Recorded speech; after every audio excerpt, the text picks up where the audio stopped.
Hi there. I'm your host, Marlene McConnell, and welcome to the Surviving Trauma Stories of Hope podcast. In this week's episode, I'm excited to welcome award-winning psychoanalysts Avgi Saketopoulou and Ann Pelligrini. Avgi and Ann, psychoanalysts and professors at New York University, tackle one of the most hot-button cultural or health issues raging in the United States of America: how one forms their gender identity in their new book, Gender Without Identity. The award-winning psychoanalysts challenge the argument widely embraced by rights activists and members of the LGBTQ+ community that gender identity is innate and immutable. Dismissing the notion of core gender identity as simplistic, problematic, and potentially harmful to the LGBTQ+ people, the authors propose instead that gender is something we all acquire through our ongoing development, family history, and life experiences, which sometimes include trauma. We unpack all this and more in this episode. It has been my honor and pleasure to host my guests Avgi and Ann on the podcast. Thank you to my listeners for joining me on this journey. Comment on the post on Instagram, Facebook, or LinkedIn and let me know what you think of this episode. Also head to Amazon.com and takealot.com to get your copy of my book, Ray of Light, and please leave me a rating and review. Also, please check out my website and download your free journal prompt and relaxing meditation on the resources page. As always, stay tuned and keep listening. Today, I welcome my guests, Avgi Saketopoulou and Ann Pelligrini, to the podcast. And yes, you do recognize the name because Avgi has been on the podcast previously. And Avgi, we are so happy that you've decided to join us again. So welcome, ladies. Thank you. It's nice to be here, Marlene. Thank you. It's really a pleasure to get to speak to you. Today, we're going to discuss the new book that you've recently published, Gender Without Identity. So first of all, congratulations on the publication. It is a major achievement. And what an thought-provoking and interesting topic. So I can't actually wait to delve into this. All right. So Ann, why don't you sort of kick us off? In your book, you propose differently to what we understand generally in society, but you propose that gender is something that we all acquire, as opposed to something that is innately that we are born with. Do you want to elaborate on that? Yes, thank you so much for that question. So the book has, I suppose, maybe a provocative and maybe even a puzzling title, Gender Without Identity. And the without part is really important, because we're trying to make space to have conversations about gender, how anyone has a gender, feels their gender, comes into even what we could call a gendered identity, without having to get stuck on the question of what's its essential cause.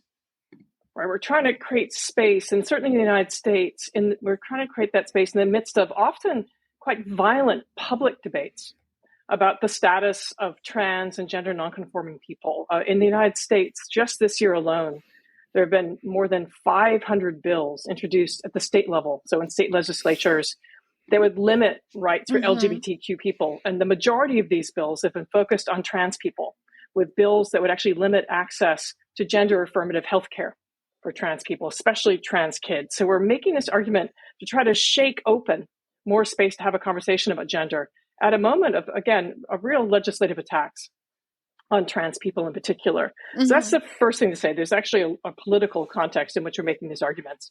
And the second thing to say is that Avgi and I we wrote this book. We're both psychoanalysts. We're both clinicians who work with a lot of queer and trans people in our practices. So we're really committed to the flourishing of queer and trans people. We also both are members of the queer community. So we have personal commitments as well.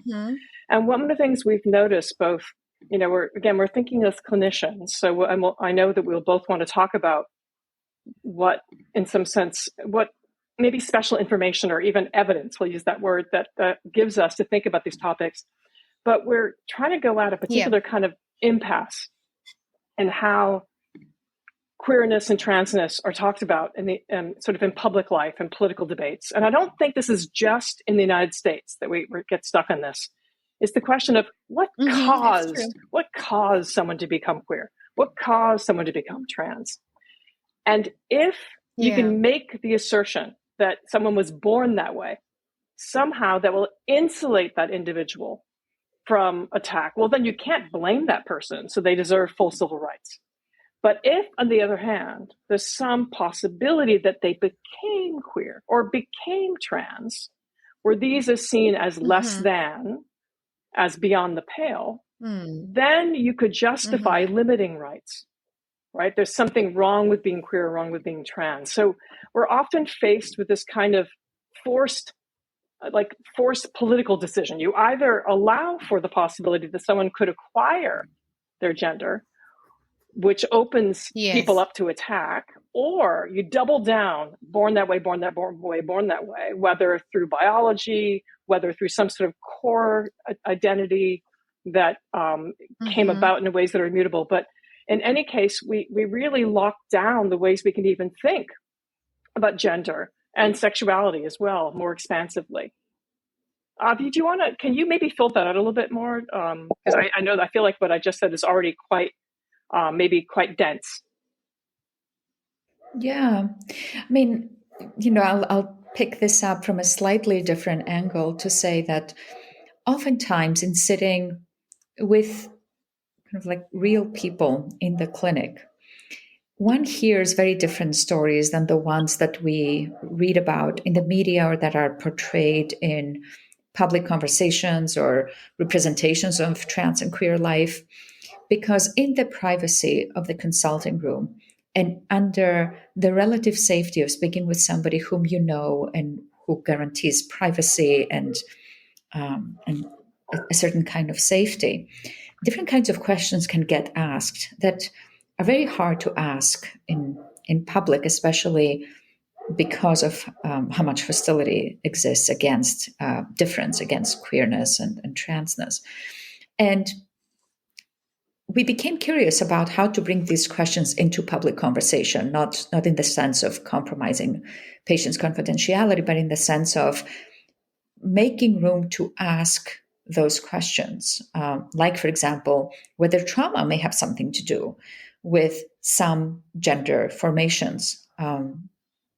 We wanted to be able to ask that and theorize that out loud, not to invalidate trans life, as Anne was saying, but actually to articulate its textures. So part of what we offer in our book, Gender Without Identity, are kind of like very clear, at least we hope they're clear, ways of showing why it's possible to think about how somebody might have become queer or trans, just like we should be able to think about how somebody became straight or cis, to be able to think that without that necessarily tipping into transphobia or conversion practices, or without that becoming cause for alarm for queer and trans existence. Yeah. So if we follow this proposition, then I suppose, being a trauma survivor myself and knowing that, there are so many different changes that you undergo after a traumatic experience, when I thought about this, one of the questions that I had is that following trauma, is it then possible to have, or even perhaps healthy, is it perhaps even healthy to have a different way of expressing yourself from a gender point of view in your life? And I ask that because I guess that has been my experience. I think that's just a terrific question and actually a really important insight. And you're not alone in having had that experience. Yeah.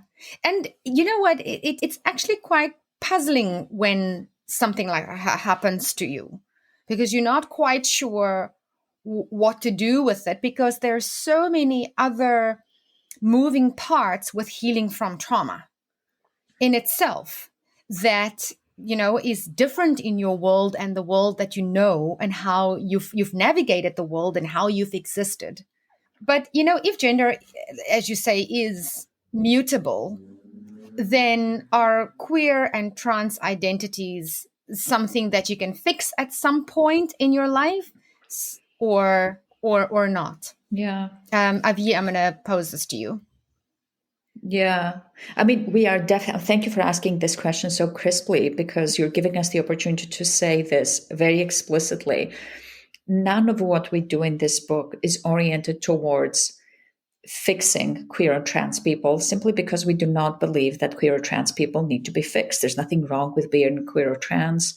There's nothing wrong with how one is queer or trans, and there's nothing wrong with how one becomes queer or trans. There are multiple ways to become queer or trans, just like there's multiple ways to become cis or straight.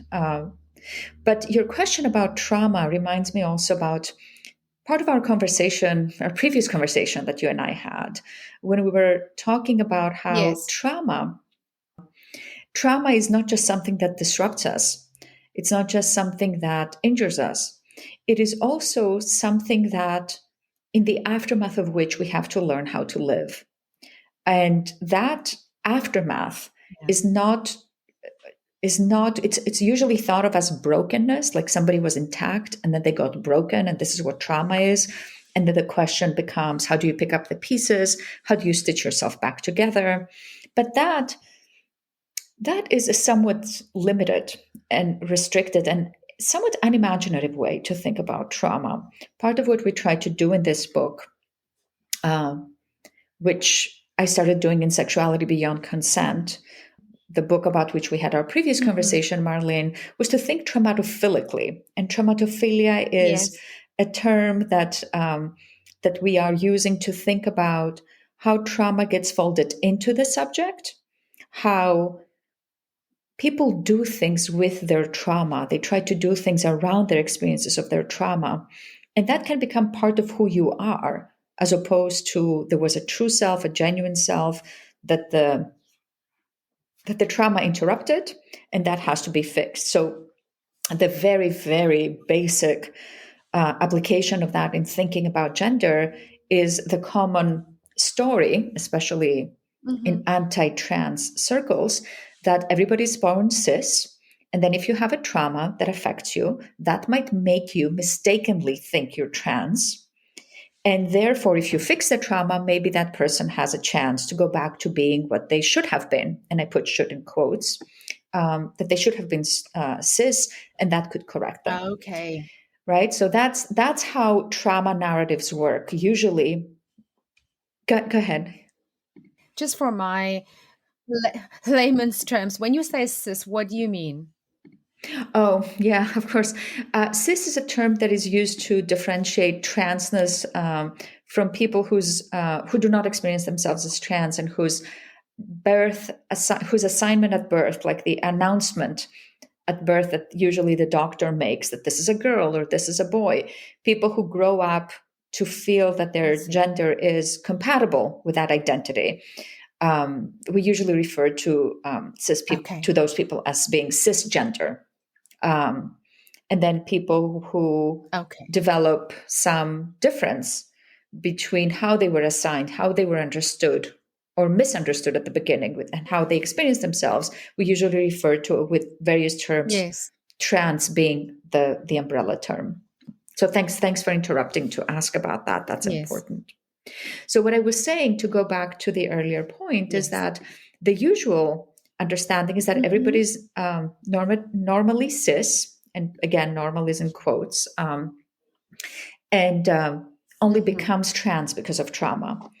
And we are saying, actually, even being cis, even having genders that feel very natural and may look like they're just part of what is an innate expression of the self, that even those genders have something to do with trauma. And in the book, we spent quite a bit of time of explaining that, why even a woman who was assigned female at birth and understands herself as a woman, even in those cases, we have to think about trauma, think about sexism, think about patriarchy. Part of how a woman becomes a woman, to kind of like also reference kind of like Simone de Beauvoir in the background here, is through the trauma of patriarchy and the trauma of sexual violence that always hovers around those of us who are identified with femininities. Yeah. Cis and hetero identities, I would say, has benefited in society by being considered sort of healthy and the norm, if I can put that sort of in inverted commas, right? But yet you suggest that cis and hetero gender identities are the products of trauma as well. Can we maybe elaborate a bit more on that?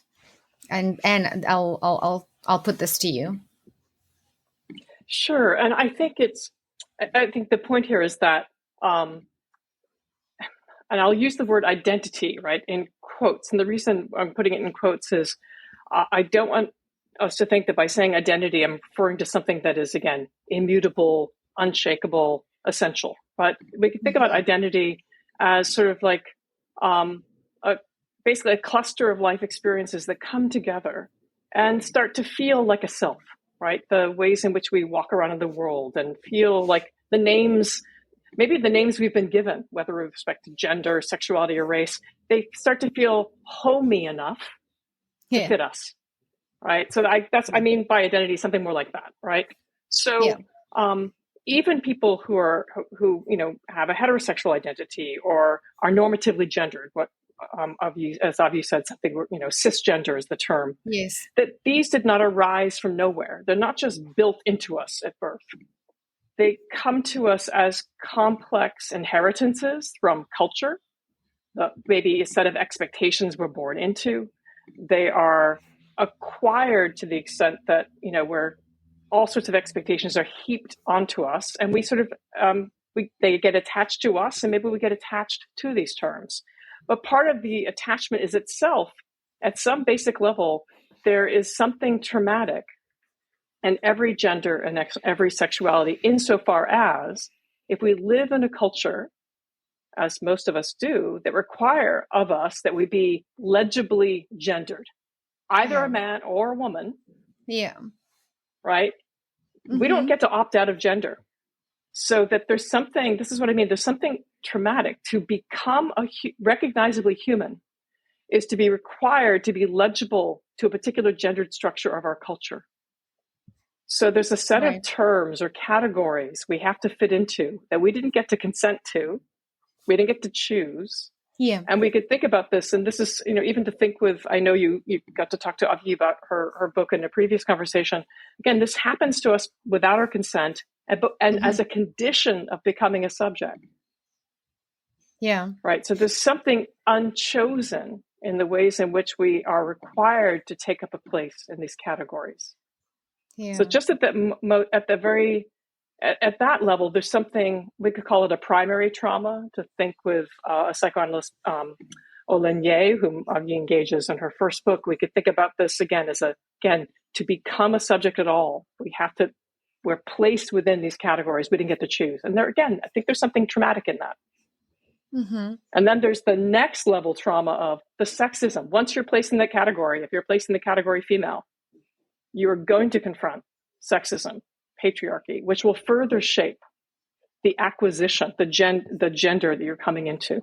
Right. So we're talking assignment at birth versus the experiences that we have that will shape the identity that we choose in life. But when we talk about that as adults, I almost get a sense that there is cognitively a better understanding of what that entails or how we should deal with it. But as clinicians, or what is the view when it comes to minors? Avgi? That's a really interesting question, because it is at the epicenter of the conversations and the huge debates that are unfolding right now, both on the legislative and policy level and in the clinical conversations across the world. So I'm going to say a little bit about where we stand and how we work with it in the book, which is definitely not the majority opinion in our field. There is no majority opinion, I should say. There are kind of like very heated and very ugly tensions right now in the field. The position that we take in the book is that children have varieties of different relationships with their genders, and that they are emergent, meaning that some children make identity claims about themselves. So, for example, I work with kids as young as 3 years old, and I have seen kids whose parents bring them to treatment, who have already at age 4 or 5 expressed very explicitly that they understand themselves as belonging to a gender which is not the one they were assigned to. So, for example, somebody who was born assigned male, who was assigned male at birth, is identifying as a girl, or is identifying as having kind of like a very different kind of experience than being a boy. That is one category of experience. And then there's like a bunch of kids who are working or dealing with or exhibiting or expressing a range of different relationships with, if we're going to go with the example of somebody assigned male at birth, various ranges of femininities. Some are not saying that they're a girl. Some of them are asking to dress in a particular way or to be addressed by a specific name. And what we're trying to make room for in the book are for parents to be able to follow their child's lead, especially when we're talking about children who are younger than puberty, where all that's at stake are pronouns and names and clothing. That's really all that we're talking about. To follow their child's lead and to not be too rushed or too anxious to plug their children into identity categories when children are not making these claims. And it's a little bit different when children are making these claims. But we believe it's very important for parents to be prepared for the mutability of gender. Yeah. So something else that's been debated quite a lot in the media is gender assigning processes and whether or not minor children should have access to that. And we've seen certainly in the media that some who had gender assignment procedures have at a later stage changed their view on that, but it was in essence too late because it had already been done, but now they seek reversals. And so it makes sense that you say that, yes, only when it comes to the clothing, to the pronouns, that the parents look at this in a way of saying, okay, let me create a space where my child could explore this. But then what would your view, and do you explore this in the book, if they wanted to take that one step further? And perhaps you can guide me here. Sure. So I think one of the things you're referring to, Marlene, is the phenomenon of detransitioning. When someone has undergone some kind of medicalized transition, perhaps using, they've taken cross-sex hormones, perhaps they've even had surgeries. These surgeries ordinarily are not performed in anyone who's under the age, I believe, of 18. But it is the phenomenon of people who detransition. They've had, again, some kind of medical transition, and then they come to feel themselves to be a different gender than the one into which they transitioned through that medicalization process, and then wish to change again. This has come to be called detransition. And perhaps the person even can say, oh, I regret that I did that, right? And so this does happen. It does not happen very frequently. I want to emphasize that. It's like a very small percentage of people. But the phenomenon of detransitioning has been used by people who are critical of any transitioning as a stop sign. Well, therefore, if any percentage of people regret it, no one should be allowed to do it. That's the first thing to say. There's been a politicization of detransition. Right. So then it becomes political again. Right. Nobody's allowed to do this. But we actually, in the book, Gender Without Identity, Avgi and I take a slightly different tack with respect to detransition. Because we think that no one is inherently any gender, that there is no true gender that someone needs to discover. If we just someone is just in therapy long enough, if we just had the right kind of microscope, we could discover the true gender. That would prevent anyone from making the mistake of transitioning into the wrong one, for example. We don't think there's any such thing as true gender. Yeah. Gender is about goodness of fit. And we think gender can change across someone's lifetime multiple times. So we actually think it makes sense that someone might come to feel themselves to be, for example, non-binary, or then in another moment understand themselves to be trans, and then in another moment understand themselves to be cis again, that it's transition all the way down. We actually don't use the word detransition. We favor the word retransition.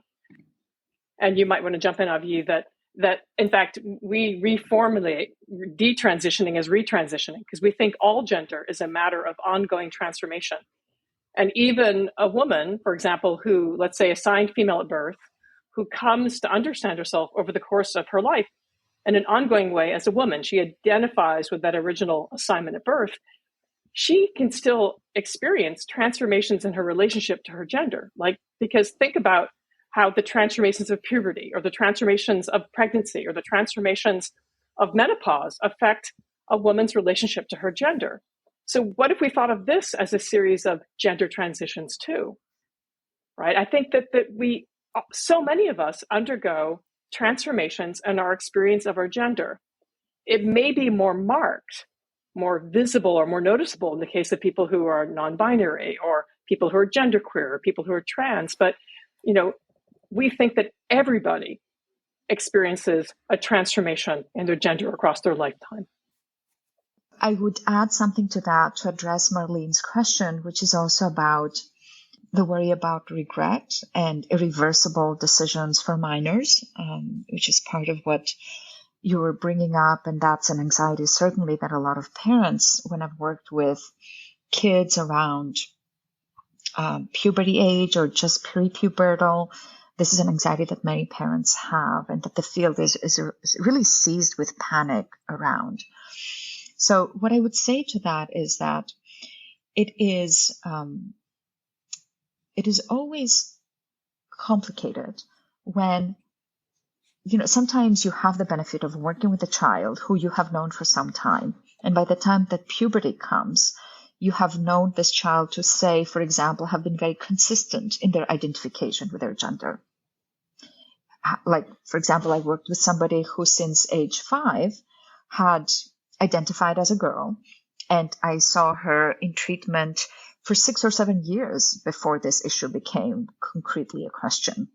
So that is a very different situation than, for example, when we as clinicians see a child for the first time when they're 11 and puberty is at their doorstep and they have to make some decisions quickly. And what I would say to that is we are oftentimes as a culture very concerned about kids regretting things. But the truth is, kids don't actually make these decisions. Like, kids don't actually show up at the doctor and say, I want hormones, and the doctor says, here they are. Kids petition their parents. And parents then have to make really important and consequential decisions, and they're consequential either way. For example, I have worked with kids whose parents were so fearful, and I don't blame parents for being fearful about what might go wrong, that they have opted to go in the direction of withholding the option of medical transitioning. And that has not been without cost to the child. So I, for example, worked with an adolescent whose voice dropped after dropped, meaning their voice deepened. They were assigned male at birth. With puberty, their voice became kind of like more masculine sounding. Hair started growing on their body. They started going through male puberty, which they had really been terrified of going through and which their parents had decided to not interrupt. And that child became very depressed and really kind of like lost a lot of confidence and lost a lot of a willingness to be around other people, felt very ashamed of themselves, very much in hiding of themselves. This particular child did not become suicidal like kids sometimes do. But the cost of watching this child kind of like really shrink into themselves was really devastating to the parents as well. And for me, of course, to see as a clinician. So it's really critical to remember when we are worried about irreversible changes to remember that puberty is itself an irreversible change. And that for children for whom going through natural puberty will prove to have been painful or injuring or traumatic, to go to the topic of your podcast, for those children, that will have been perhaps the wrong decision. So parents are left with very difficult questions about how to manage their own anxieties, how to manage the cultural anxieties and the many ways in which they're stretched, trying to figure out what expert to listen to. And the best decision, in my opinion, as a clinician who works with the trans community and has worked with trans children for 20 years now, is that it's always better to work with, to be advised and be working with the support of somebody who really knows your family and really knows your child. Because in the absence of that, it's very easy to get caught in the political pull for your child to become an emblem of a movement or of things that may apply to groups but may or not apply to your child. And I say this with a lot of concern for the ways in which detransitioning has become now a way to try, as Anne was saying, to disqualify transitioning for anyone. Certainly transitioning is not right for everyone. But the idea that because it's not right for everyone, nobody should be allowed to have it, or it should be withheld from the many children who do need it, is also not right either. So many parents, if I've heard, have anxiety about dealing with this with their children and going through this experience with their children. And I think it's, generally because they themselves perhaps don't understand it, or it is something that is very daunting and overwhelming to deal with. So what advice would you have for the parents, for their own understanding and mental health? What can they do to then better assist their children? Because we know that we want to process this in a safe environment with somebody that understands their family. But what can they do for themselves? Because I think there is a gap, because in order, I always say you can't pour from an empty cup. Avgi. This is a key question, because it can be very hard sometimes for parents to distinguish between their fears about their child and what is actually dangerous to their child or risky to their child. In many ways, what parenting involved, whether you have a child that is gender nonconforming or not, parenting always involves a grown-up who has to manage the distance between their expectations of what their child would have been, what they would have been able to achieve, what they would have been like as a person, and who this child actually is. That is a gap that all parents have to negotiate, including the fantasies that parents have about what that child would do for them. People have children for all sorts of reasons. It's not just love for a child, but also the hope that the child will be able to do something better than they did in a particular way, or that they would be able to repair something in the parent, or that the child would be a companion or a friend. I mean, there are various degrees of okayness or not okayness about these kinds of motivations, right? But what I'm trying to say is that for every parent who has a child, there's always the issue is always more complicated. So the question of what happens to the parent when they realize that the child they have is not the child they thought they had, that is a gap that is worth thinking about a lot. And some parents try to close that gap by insisting that their child is who they thought the child was. And we see this is not unique to gender. We see parents who pressure their children to be and do all kinds of things that have nothing to do with the children and everything to do with the adult. And that is always a problem. Even if the child is able to, and I'm going to put this in quotes, successfully contort themselves into what the parent wants of them, there's no clinician who has worked with patient who has not seen the damage that causes and how hard it is to escape. So that's why I really like your emphasis and the important question that you're asking about how parents deal with that, because it's not just a matter of how to negotiate the questions for the child, but also how the parent can hold their own anxieties and their own fears without turning them into something that can be negotiated through the child. That is actually incredible, and I think, managing that expectation of who you think the child was going to be. And we that is really the key, because we hear so often in adults who eventually, are comfortable and confident in who they are, that expectation was always what their greatest fear was, of becoming who they wanted to be.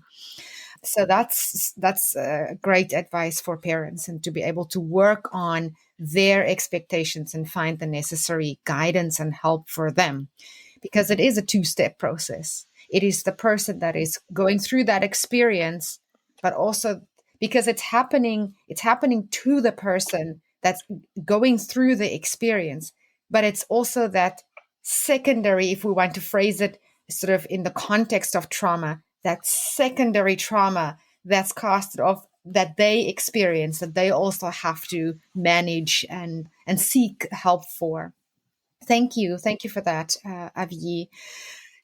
And living in New York and me out here in the tip of Africa, following the news in the United States, there are some claims that are just, I don't know, against the rights of the community. And if you listen to some of the talk show hosts or some of the news outlets in the United States, there are some claims that they would make, and they would make these claims proudly. We have to protect our children. We do this for the good of society. And we do see that sometimes, they bring, like you've pointed out earlier, a small percentage of people who have a change of heart, whose evolution becomes different from what they thought it would be, to substantiate these claims. So why do you think some of the conservative rights groups have sort of taken this particular path, target sort of the LGBTQ plus community? Thank you so much for that question, Marlene, because I think this gets at something really important. This is not just about trans children. This is actually about the weaponization of the category of the child, right, which has a long history in the United States. And it's a history that has, we can actually trace it back to the end of slavery in the United States.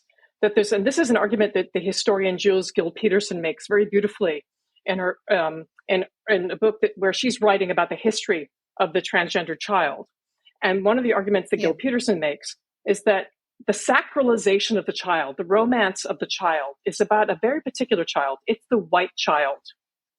And with the end of slavery, in which some bodies got to be owned by some others, right? This is white people had the right to own people of African descent, right? With the end of slavery in the United States, the question of possession switches over to the possession of the child.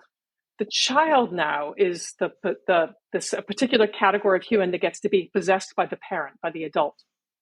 But it's a white child who will be the guarantee of the future of the nation that will still be within proper bounds. Again, this is, put simply, this is actually about white supremacy as guaranteed through the future of a particular child. So we have a long history of debates across the 20th century that continue, flashpoints in which there's cultural change. And the defense against that cultural change is, what about the children? We have to save our children. And so, for example, the panicked and racist defense against the integration of public schools was being cast as about protecting white children from having to be in classrooms with Black children. Because God forbid those white children should be infected by being proximate to Blackness. Save our children. The rhetoric of save our children comes up again. This is racist language when it's first being developed. So it's really against the integration of public schools. It then gets drafted as a way to sort of say we shouldn't have gay teachers because they may infect our children with homosexuality. So Anita Bryant uses the same slogan, save our children, which was being used at exactly the same time to argue against the desegregation of public schools. So it drifts from this racist context into an anti-gay context. So you have a merger of conservatism around race and conservatism around sexuality coming together. Now we hear Save Our Children. It's a slightly different language, but it's let's protect our children from the contagion of transness. If there's no one's actually trans, children are being tricked into thinking they are because they've gone on the internet. They're being convinced by these bad doctors, these bad therapists. We have to save them and protect them. So again, these panics that keep clustering around the child, and partly this is also, this goes back to what Avgi was just talking about.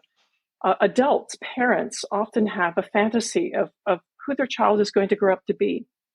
And it's a fantasy that is about the adult's projection of a future for that child, which may have nothing to do with what the child wants for themselves, right? Or whom that child is becoming. And so then we actually then have a kind of a bringing together of the parents wanting to hold on to a fantasy of who that child is with this cultural narrative, let's protect our children from going off course. So this then can synergize into a conservative rhetoric and conservative legislation to make it so that no child could transition, for example. So that's, again, this is a long history. The panic around trans children, the very phenomenon of trans childhood is connected to a longer history, again, that has part of its origins is white supremacy, right? And how that's gotten connected to debates over gender and debates over sexuality. Right. When you're connecting the dots, then it makes absolute sense. And it's always interesting how much we learn from the past, because we see very often that over the centuries, in a different format, these issues repeat themselves, and the response to these issues repeat themselves, just in slightly different language, in slightly different context.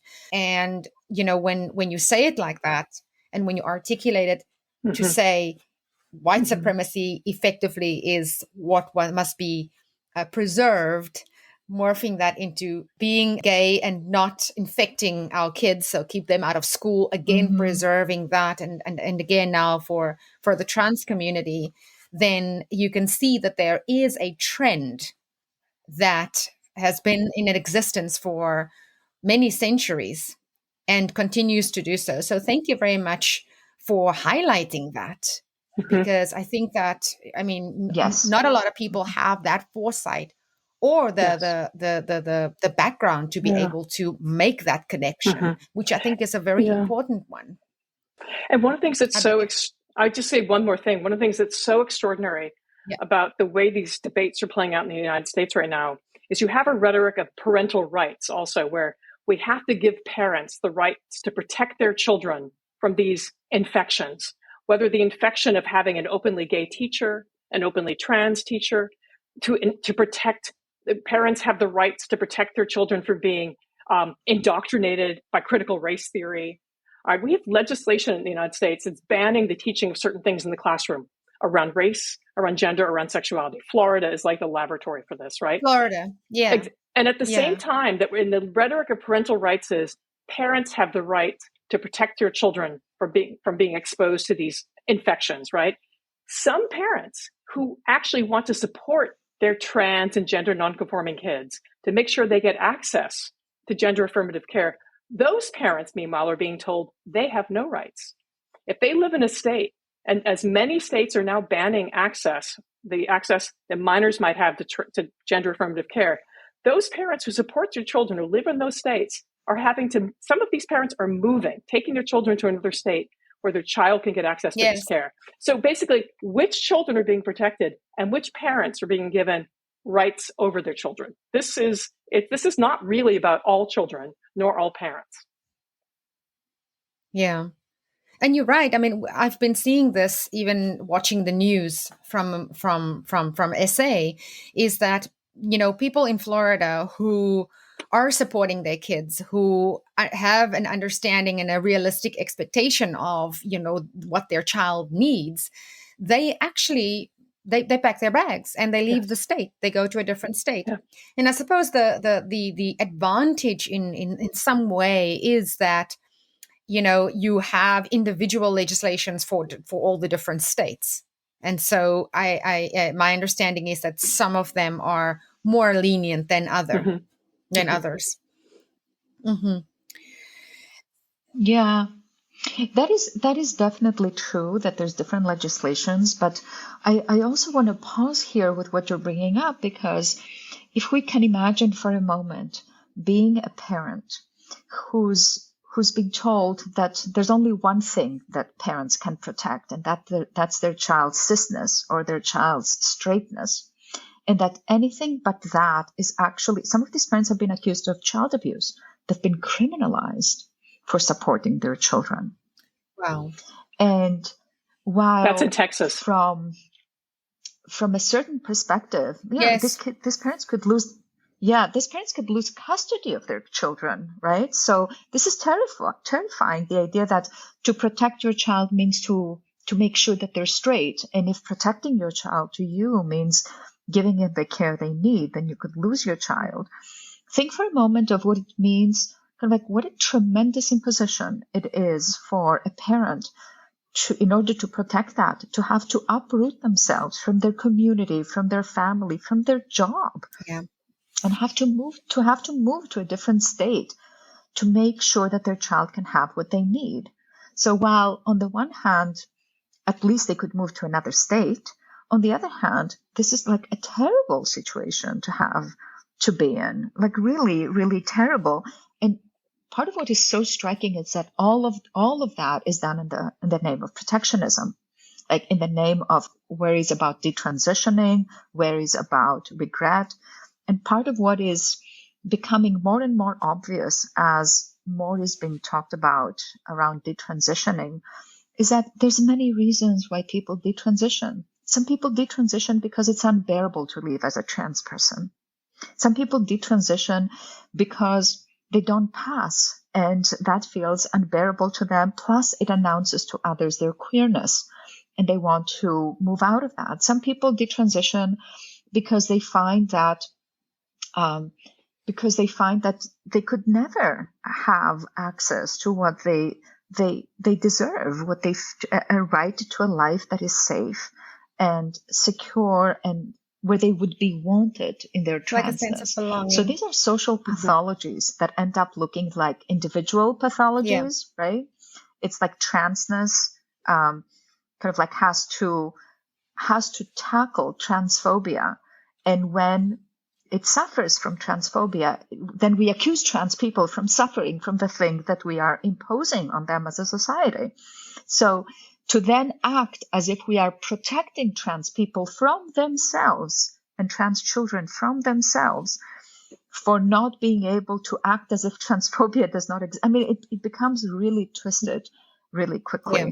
And one of the things that I would urge listeners, especially listeners who have children who are struggling with gender issues, is to be very, very mindful of how rhetorics of protectionism are being weaponized right now to actually turn parents away from being able to contend with their children's difference and making personal decisions with teams that know their child and know their family about what their child needs, rather than the panic of what could go wrong, which is not to diminish that or to say that doesn't need to be thought about. It's only to say that there's a certain kind of moral authority and moral panic that is organized around detransitioning and regret that aims to do exactly what it's been doing, like make parents feel anxious about listening to their children in the ways that parents should. Right.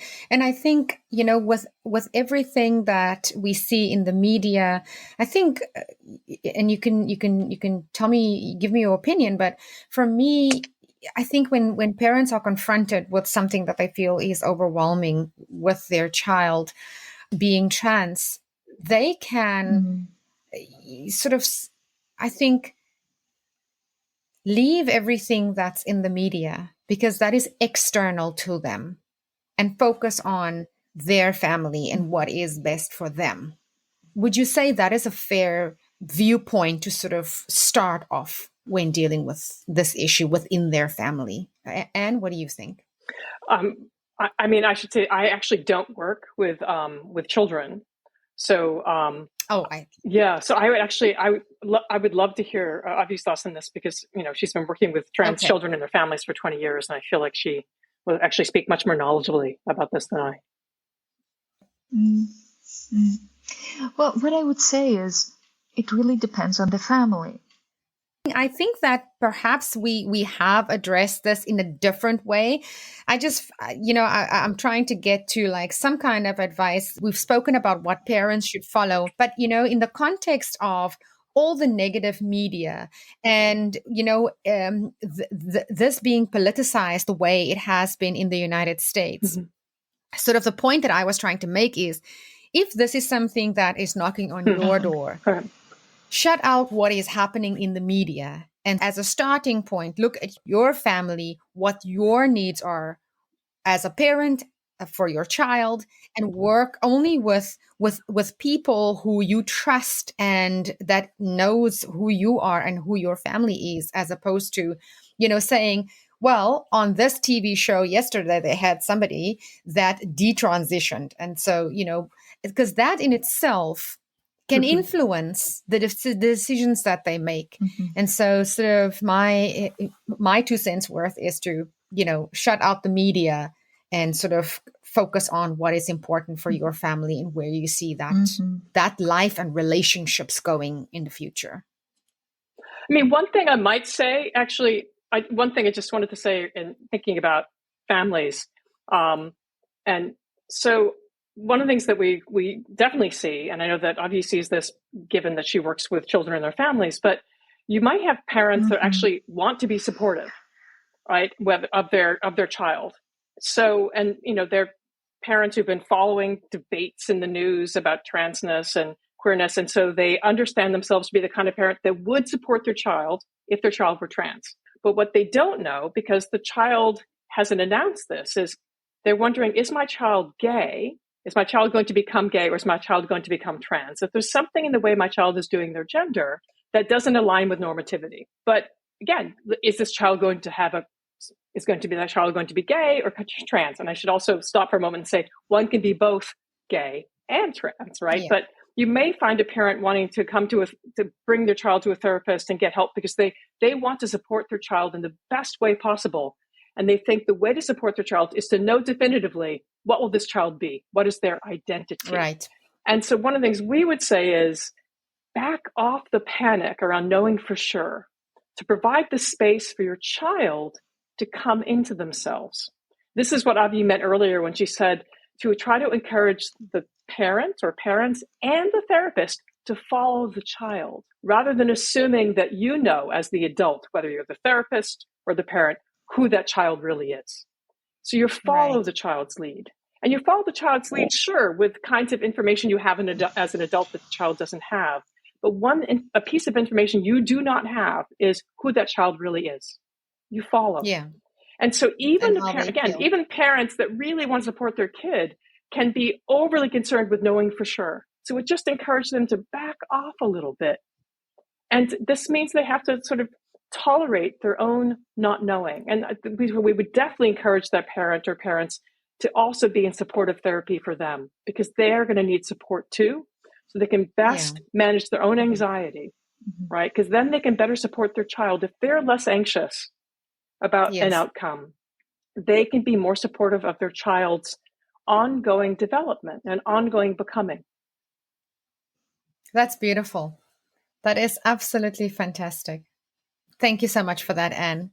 I think, we can leave it there. This has been such an interesting and thought-provoking conversation. And every time I speak to Avgi, I just get a different way of looking at circumstances and a different way of interpreting it. And it's been so insightful, Anne. Do you have any last words that you want to leave the audience with? And I'll come to you first, Anne, and then I'll close off with you, Avgi.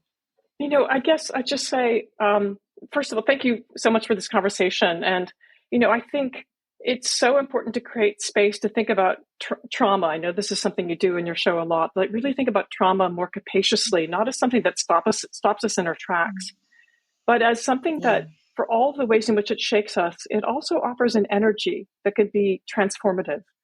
And we're certainly interested in our book about the way that trauma can provide an energy that can propel someone towards a future we want it to be inhabitable and livable in a site of flourishing, and not to sort of use trauma as a way to invalidate who someone becomes.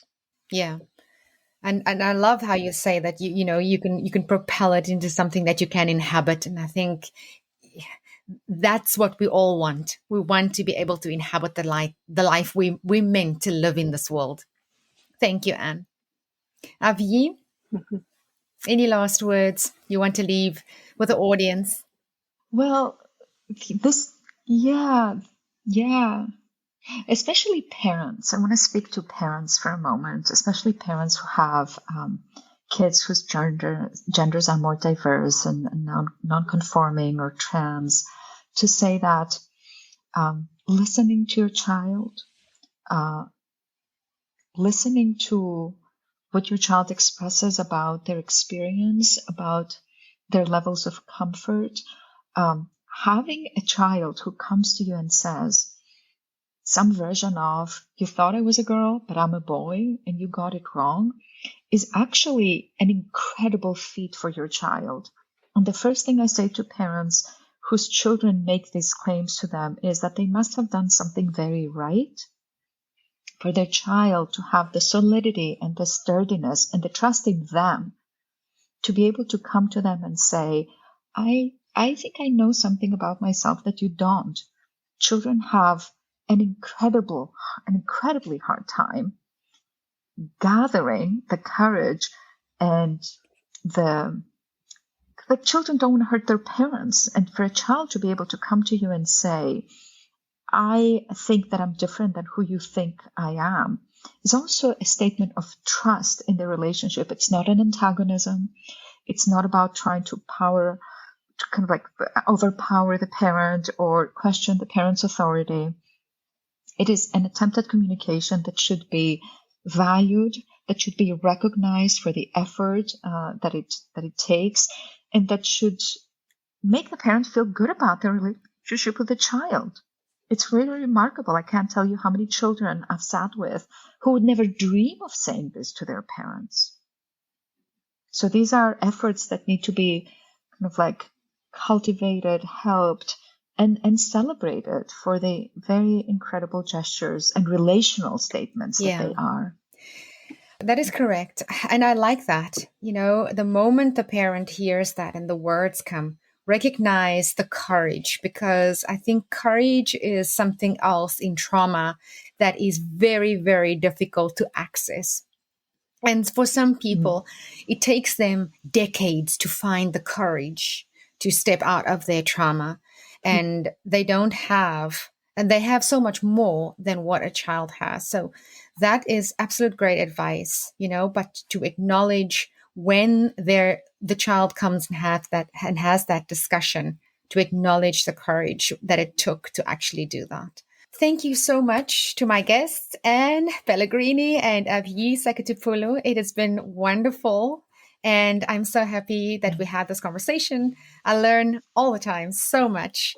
And I'm sure that my listeners are definitely going to enjoy this. And there are so many useful, practical bits of information that you've shared here today that they can take into their lives. And I hope that this helps them tremendously, which I know it will. So thank you very much for joining me. Take care. Thank you, Marlene. Thank you, Marlene. That wraps up this podcast episode. Thank you for listening. If you enjoy my podcast, please take a minute to give me a rating and review in Apple Podcasts. Please subscribe in your favorite podcast directory so you don't miss an episode. Please consider following My Centered Life on Facebook and Instagram for daily inspiration. Thank you so much for spending this time with me. You can catch me again in the next episode. Same time, same place. Sending you lots of love and light.